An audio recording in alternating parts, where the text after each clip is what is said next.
Hello,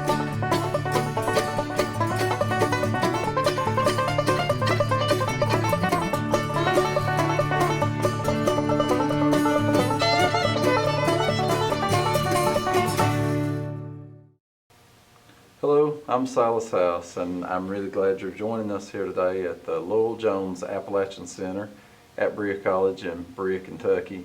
We're really lucky here at the Appalachian Center because we always have interesting and active and important Appalachians coming through, and that's certainly true today because we are joined by Paula Nelson.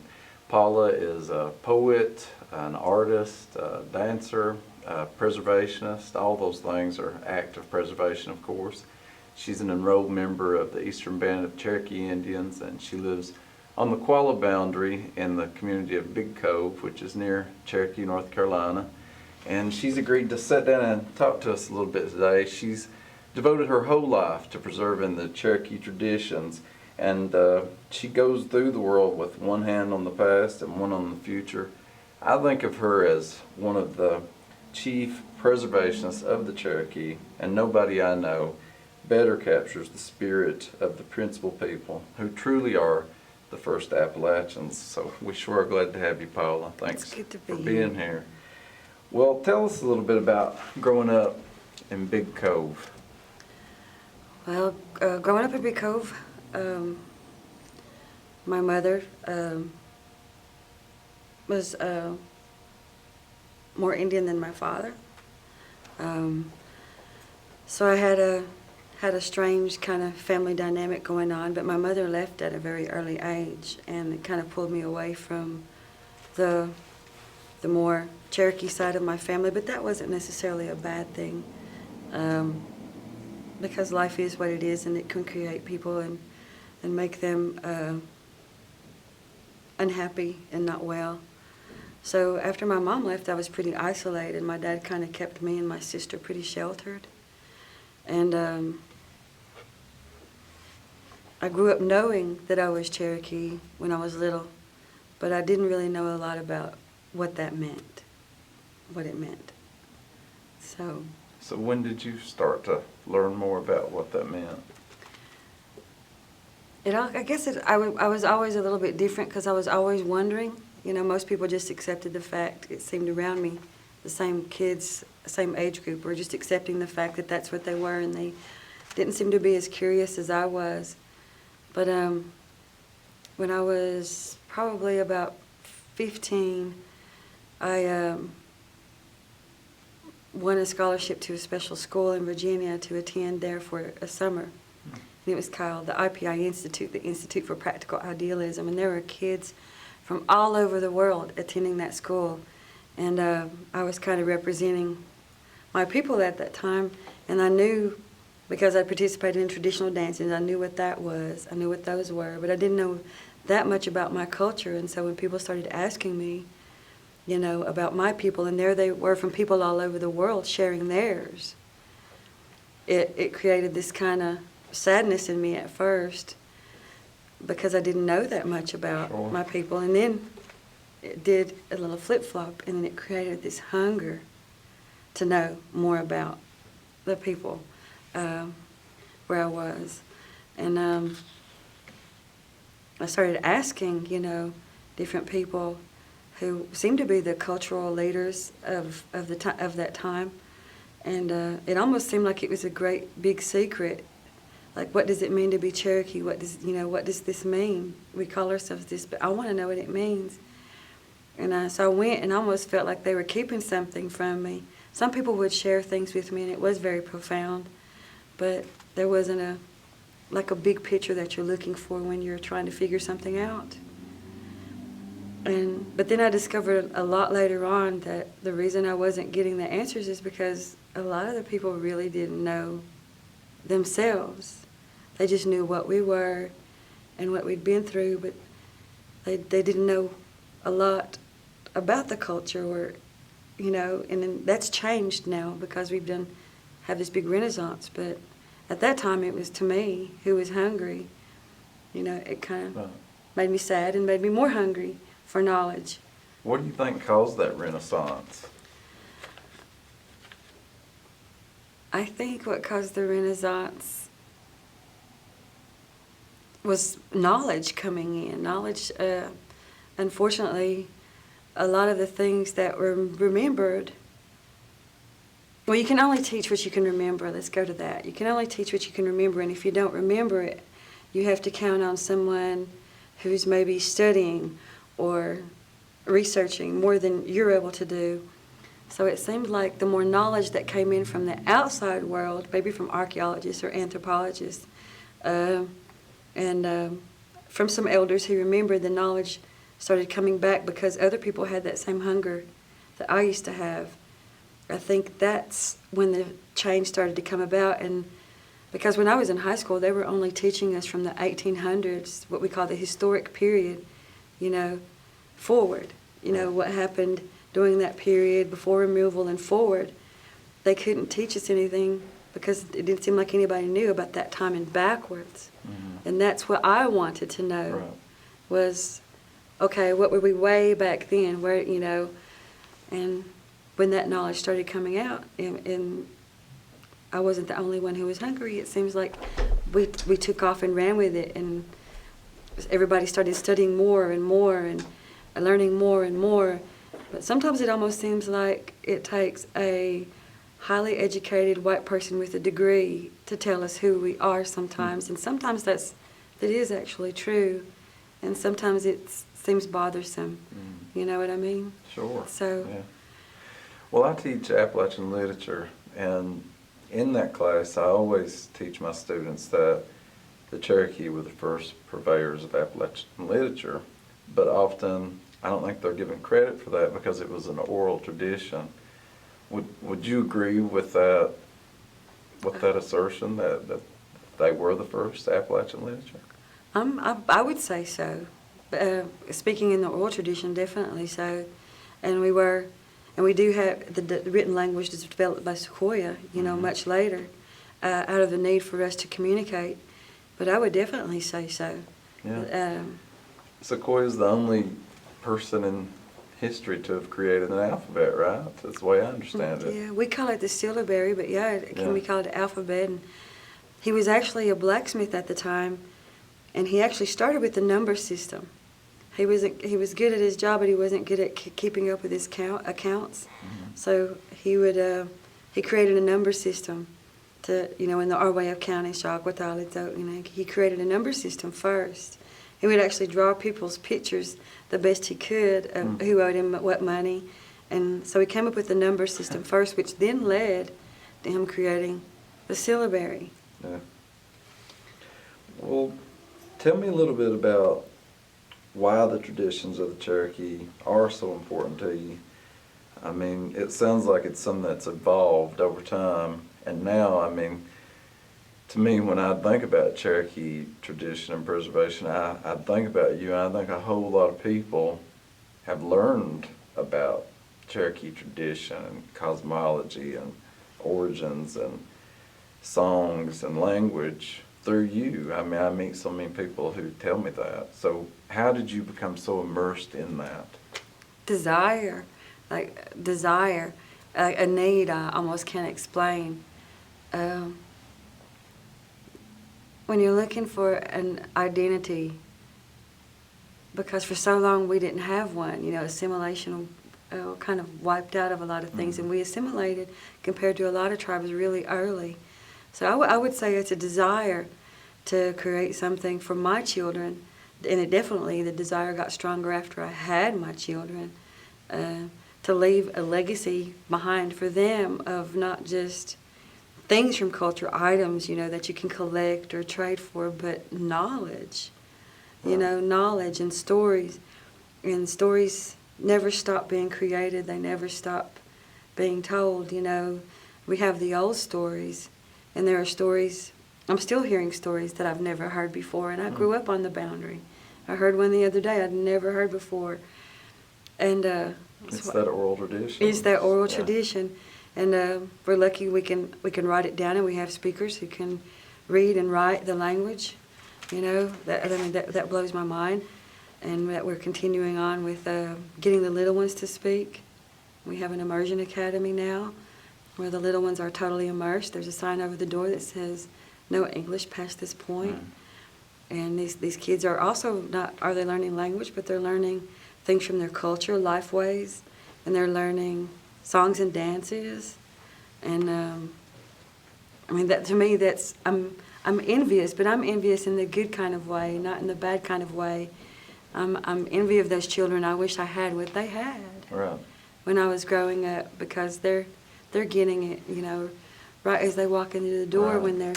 when they're this high and they're babies.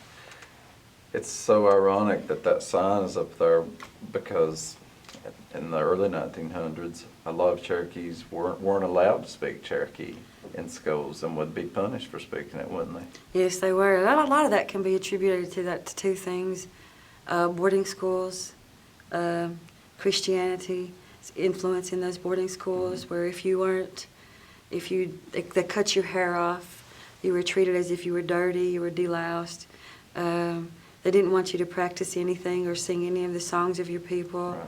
And if you spoke the language, some people were beaten.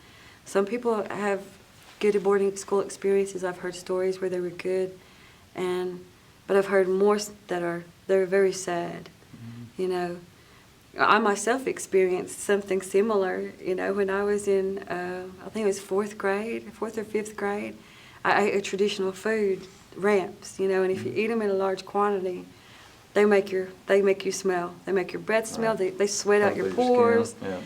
And I went to school, and because I stank of ramps, I was put outside in the hall in a chair by the door to sit all day. And even being that young, I was thinking, this is ridiculous. Just send me home. Mm-hmm. You know, nothing's happening. You know, I'm just sitting here, all because my teacher, who was white, couldn't stand the smell. But we're so used to it. We're like, Right. you smell good. Yeah. You got that good stink on you. You know how we are. Love that smell. But that happened to me. Yeah. You know, in a different way. It wasn't language, just because I Right. chose to eat. And you know, that might be a reason that you became more immersed in it too, is I always say that when you're from a culture that you're forced to defend, you love it more. I think that you want to represent it even more. I mean, I've certainly experienced that because I didn't lose my accent. And I've faced a lot of, people who assume that I'm ignorant because of the way I talk, and that makes me even prouder of where I'm from. So don't you think that had something to do with you becoming a representative for your people that way? I think that had a lot to do with it, and the fact that I wasn't as lucky as a lot of kids who were born into families that had more knowledge, because I was Right. kept so isolated. I think that I've always had this feeling of wanting to be connected, not just to my people, but also wanted to be connected to other people. Right. And that's what kind of set me apart a little bit, is that I just wanted to feel connected and a sense of place and belonging, not only that went beyond just my people. I've always loved other countries. I've loved information on how they do things, and comparing it to the way we did things, and that led to my interest in wanting to know about the periods beyond, the archaic and woodland, Mississippi, and all that stuff. That's where my interest started. My focus became on was I want to go back to the ancients, and see if I can get a grasp on how they lived life, and that will tell me a little bit more about Right. them by the way they lived life, by the things that were found. And so that's what I started doing. I started studying on my own and meeting the right people. And I had to go off and away from my home to do that. And no one can really criticize me for that. They can try. But when they were gaining the knowledge, they were bringing people in. I just did the opposite. I went out, and they had people brought in to teach them things. And I was traveling, learning. That's how hungry I was for it. Well, the first time that I ever met you, we were performing together at a venue, and I didn't know you at all. And I was backstage waiting to perform with lots of other people. And it had been a really long day, and we were all really tired. And you went out to perform, and you began to sing, and everybody who was backstage sort of just, you know, everybody was lying on the floor and trying to go to sleep or whatever, and then you started singing, and everybody backstage ran out to the wings so we could watch. Really? Because this big, powerful voice came out. So I wondered if you would share with the audience that voice, if you'd give us a song. Sure. I'd like to sing one. I call it Going Back, because it's taking a look back, while at the same time asking you to examine the future. It's the translation of it would be, going back to war, to tears, I shout, it's no good. Today I say, I wish I had that paper money, and I shout, it's no good. Because I believe that money is a necessity, but it represents an exchange of energy is all it does for your necessities, but it's not really something you should necessarily covet. So, and it's also my kind of anti-war song because of all the wars that we've been through and all the wars the countries are going through right now. Oh, I don't think I need the rattle for this, but it's called Going Back. Dageshi Danowi Dishawola Gatohia Uyohi Higo Higa Nitsiwaya Idake Goeli Adela Gatohia Uyohi Going back to war, to tears I shout, it's no good. Today I say, I wish I had that paper money, and I shout, it's no good. Gatohia Uyo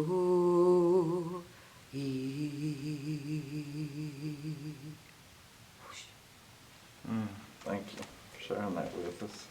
Have you always been a singer? Did you sing him when you were little? Yeah, I think I kind of always, I come from a background of a family. On my mother's side, my mother's family, we're all, just about everybody played an instrument and a musician, and on Saturday evenings at one of my great uncle's house, everyone would gather and they'd play old mountain music and old gospel. But it seems like the gospel always came out, you know, after they'd had a few swigs. And but I was raised around music, but I think I'm the only member of my family who sings publicly or actually gets out and wants to say that she's a singer. I remember being in church because I was raised in a Southern Baptist church, and the pastor would call out, hymn number 378, and I would be one of those kids that would go, 378, you know, and make everybody laugh, because that's what I got the most from church was the music. Yeah. I may not have understood what the pastor was saying, but when they sung it, I felt it. And so I've kind of come from but I didn't break out. I was kind of a secret writer and a secret singer, and so I didn't really break out as a singer until, gosh, I was married with children probably in my 30s, and that's when I kind of came out of the performing closet and was like, okay, it's time for me to sing these songs I've been writing. And I'm glad you did. I'm glad I did too. It's opened up a whole new world for me. When you were a teenager, you went on the powwow circuit and did traditional dances. What was that experience like? Well, actually, I didn't really do traditional dances. I did what was called intertribal dances. And when the first powwow came to Cherokee, I was in high school, and I'd never been to one before. Never really even heard of them. And there was a family that was a part of that culture amongst all Native Americans, and they brought a powwow to town. And it was right across from the high school, and I went and I saw those fancy shawl dancers and what they call they're dancing around like butterflies, and later learned it was after a butterfly, why they danced. And I thought, that's the most beautiful thing I've ever seen, because at that time was when my hunger was the most, and I couldn't get anywhere with a lot of the knowledge, it seemed like. So I became involved in that. And it's kind of an intertribal culture where we share each other's dances. And a Cherokee can dress up like a Lakota or a Cheyenne, and you can get involved and get permission to dress like other tribes, and you all dance together in that circle. So that was amazing. But also that same thing happened. I was learning so much about these other cultures, and still didn't know enough about mine. So, and I was learning their social songs and their songs. Didn't know hardly any of mine except for the gospel songs I grew up singing in Cherokee language in the Southern Baptist Church. Yeah. So this powwow culture, I hear a lot of people say it's bad for our young people, and I have to disagree, because I'm not the only one that this has happened to, who felt that hunger and felt that desire, or just had that curiosity about who they were, went to the intertribal powwow culture, and that desire got bigger there, and it led us home. Mm-hmm. It led us back home to make those inquiries, to start asking those questions, to start researching, to start learning. And that may have had a big influence, on this renaissance we're talking about that's happening in the Cherokee communities. Yeah. But yeah, it led me home, and I love it. You do a little bit of everything, and you do it all very well. And one thing that I love so much of yours is your poetry. So I wanted to get you to close us out. I could sit and talk to you for hours. I wish we had more time, but I want you to close our show with a poem, if you would. I'd love to. And this is actually something I say to myself a lot. It's not your typical poetry form. I say it's kind of an affirmation. You know how they give you affirmations? Mm-hmm. And this is something I use to keep my ego down. I was talking about ego earlier, how it can be your biggest enemy. So I call this my not immortal affirmation, that I'm not immortal at all. So I actually say this to myself a lot. Not immortal affirmation. Today will be the day that I realize my own vanity, and I will remember that I am not immortal. I am just flesh and bone, tissue and fluids. My spirit will eventually rise to amalgamate with the universe, and only an empty meat sack will be left behind to fuse with the soil in one way or another. I will remember that I suffer as others do, and I will not deny the past, although I will not dwell too long there in memory. For if I do, my path to the future will become unclear, and elation will be always just beyond my grasp. I would become a living ghost walking ceaselessly, searching for beauty and peace, and that is not what I was made to be. Thank you so much. You've published quite a few poems too, and I know that a couple of them were published in Appalachian Heritage, which is out of Berea College. That was exciting. Yeah, it's a great magazine. We're real proud of it. Thank you so much for being here. It's my pleasure, Silas, as always. I just think you're magic and wonderful. We're so glad to have you here. And I think the same of you. Well, come back and see us. I want to. Right. Well, as always, we leave you with some sights and sounds of the Bluegrass Ensemble here at Berea College. So come back and see us again here at the head of the Holler.